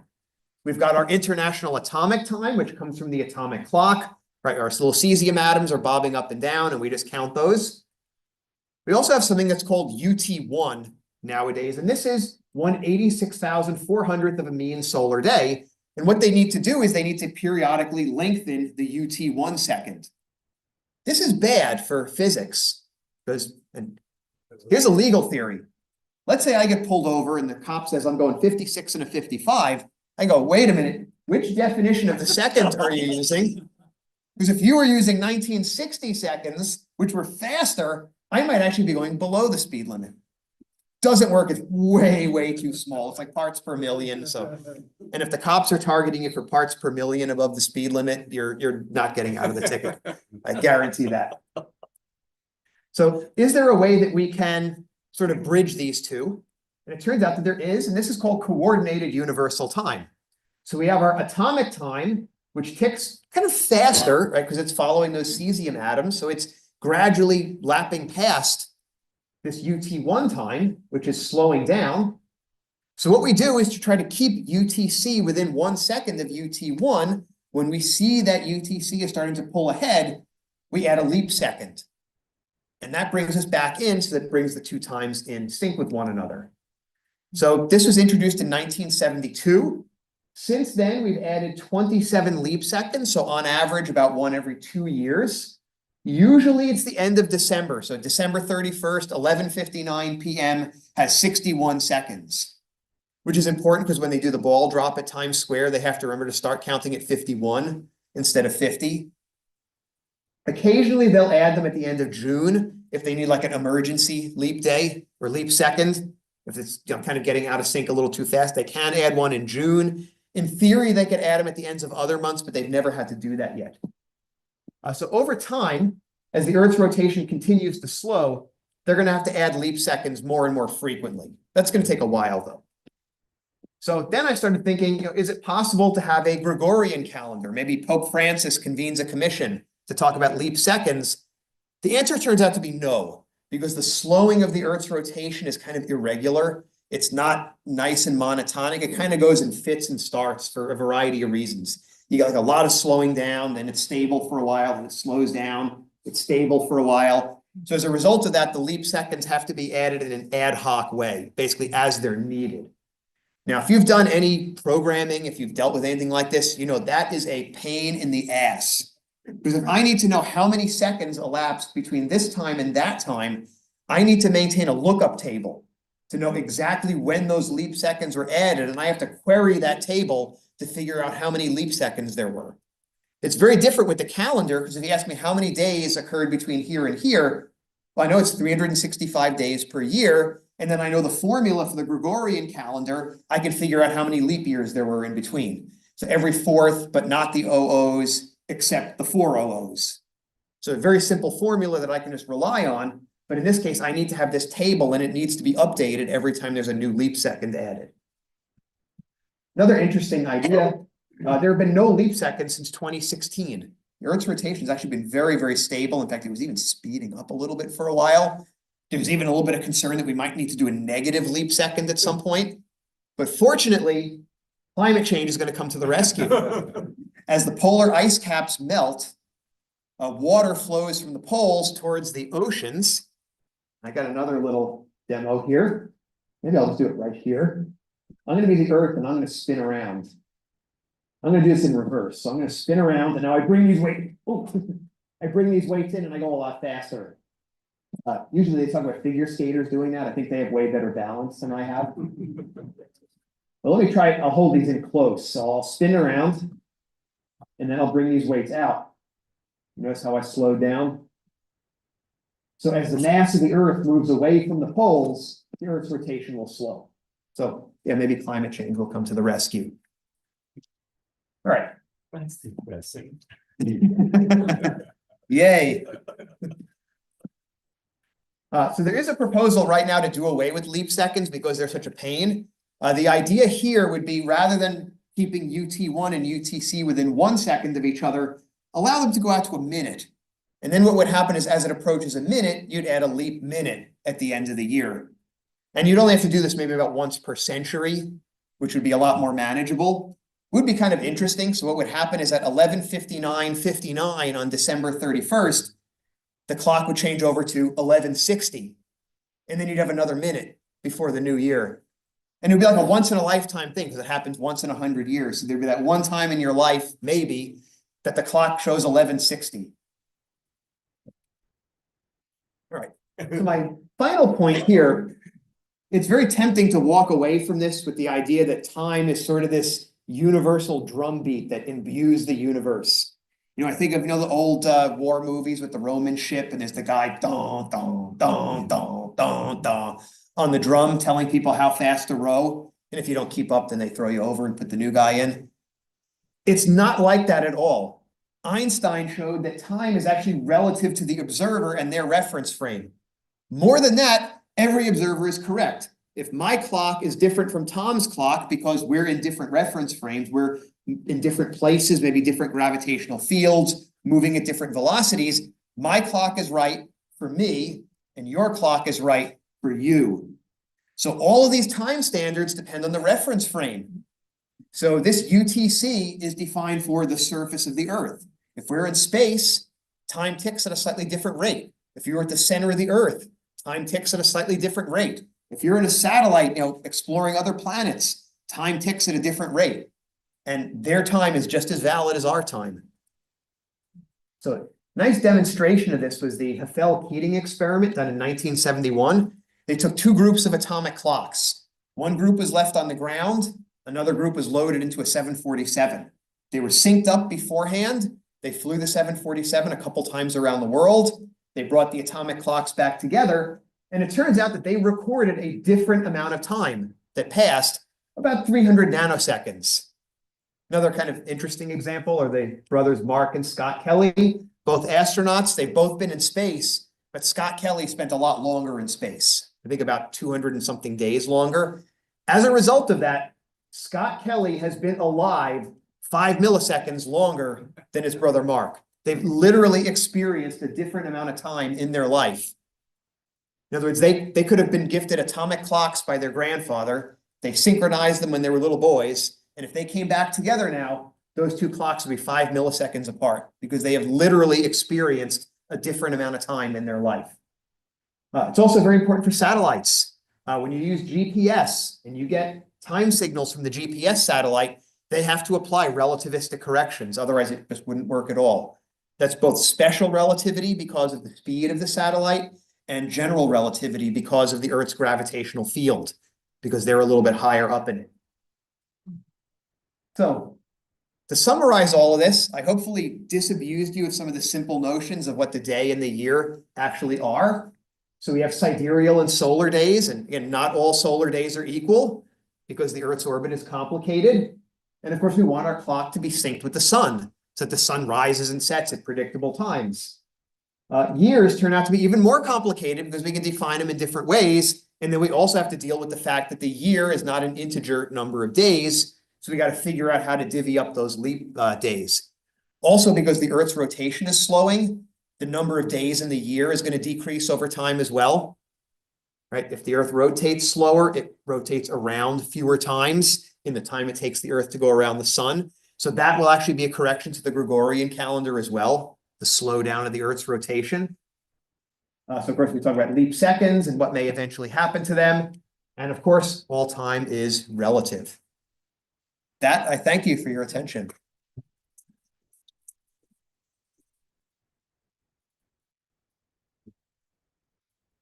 If anyone wants to try out the angular momentum demos, we'll have those set up.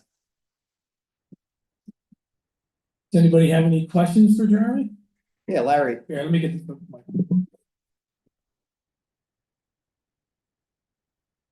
Since all the world atomic clocks are different altitudes around the world, who is considered the standard time? Ooh, that's a good question. I actually don't know the answer to that. They must have to do corrections because they are at different altitudes relative to one another.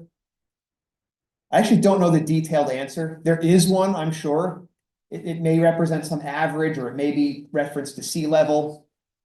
Actually, Brian, would you know the answer to that? Well, I worked in aerospace for many years, including satellite command and control, where this is a real problem. Our solution was we only work in ephemeris time for internal calculations. And we have a standard clock that's truth for the several programs. And internally, we do our calculations in ephemeris time. Ephemeris time is just all seconds are the same, and there's no leap seconds.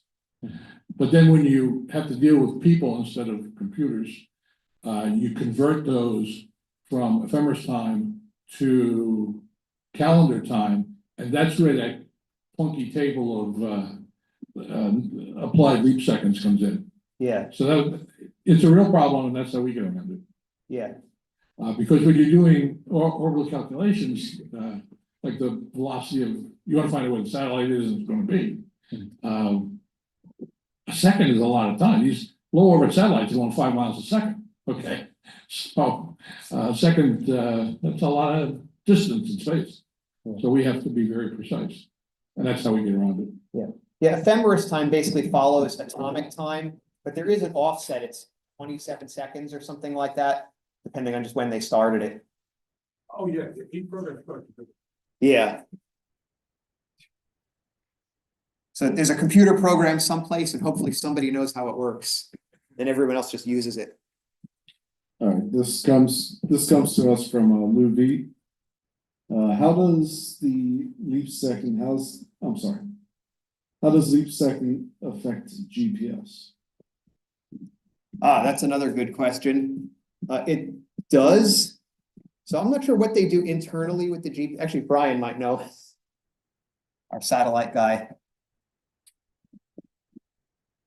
early on in the GPS program, they had a very wise decision. All of the smarts are on the ground, okay? So all the GPS satellites broadcast for locations. It does other things, but primarily for location purposes, it broadcasts its clock time and its calculated position, and then lets you work it out on the ground. That's why you'll find there's, you'll find in your car, or you'll find on Google Maps, locations don't always match up. For example, I looked up my house on Google Maps, and on Google Maps, I actually live a block away from where my house is. Because of the way the calculations are not done properly on the ground. All right, so the satellite uses its own time without leap seconds, and then on the ground, you decide how many leap seconds to add to get It's to all done civil in the time. software, almost all of it's done on software in the ground.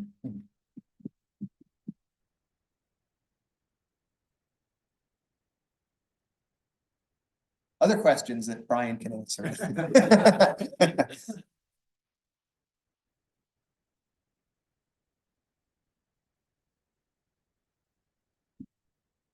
A little concern, the units we use here in US, we're using foot inches. And is there any like a precise definition or measurement for that? There is. All right. So the true Americans will have to be a little embarrassed here. The inch has actually been defined in terms of the centimeter. So the inch is defined as exactly 2.54 centimeters. The foot is exactly 12 inches. So the imperial or the American system is subservient to the metric system. Yeah. That was the decision made. Thanks for that. Yeah. But you can still confuse the units, right? Like just like with the Mars satellite where they confused imperial with metric and it crashed. Yeah, I might add, your comment, it's not only for things like length, but if you look on your measuring cups and your measuring spoons, they'll say a teaspoon is defined as 5 milliliters and a tablespoon is 15 milliliters, and so forth. So we're slowly converting to metric, but we won't admit it. Whether we like it or not, we're being dragged, kicking and screaming.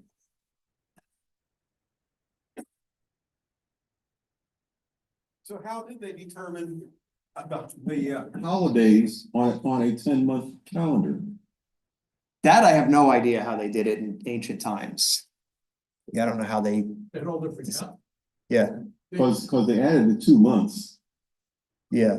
because December DEC would be 10. Yeah, so there were 2 months that were added kind of in the July and middle, August. July and August, which of course is named after Julius Right. and Augustus, of They course. said Christmas Day either. Yeah. There was no Christmas because that was BC. When they had their calendar that said, 14 BC. Like, gee, I wonder what's gonna happen. Yeah. I mean, Christmas was picked as the date to coincide with solstice celebrations. Now, Easter is actually a bigger deal, and Passover because they are lunar in origin. So I may get the exact details wrong, and I know there's some differences between the Orthodox and the Western calculations of it. What is it? The Sunday after the first full moon after the vernal equinox. So knowing when the vernal equinox happens is very important because you might have a full moon right before or right after. Yeah. That's how you define Easter. Yeah. The Sunday after the full moon after the, but they go even beyond that, they because of time zones and all that, Mhm. they define the equinox as a whole day, not just. Mhm. Because the vernal equinox is an instant in time, it's not a whole day. And so it could be on the 21st in one state, the 20th on another state, based on the time zone. So for liturgical purposes, they define the vernal equinox to be the 21st. Mhm. Regardless of where you are in the world.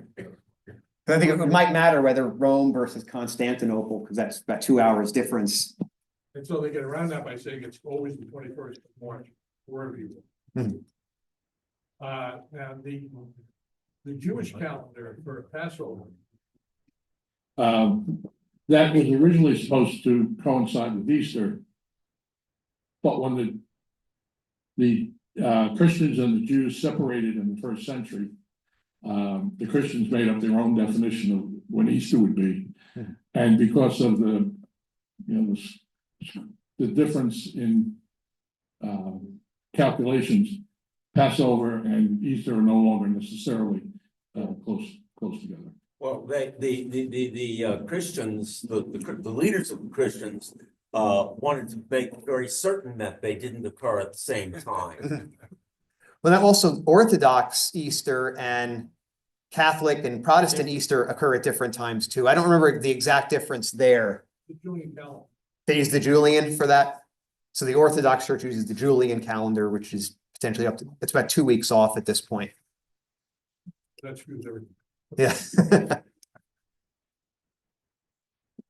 Other questions? See you. All right, thank you.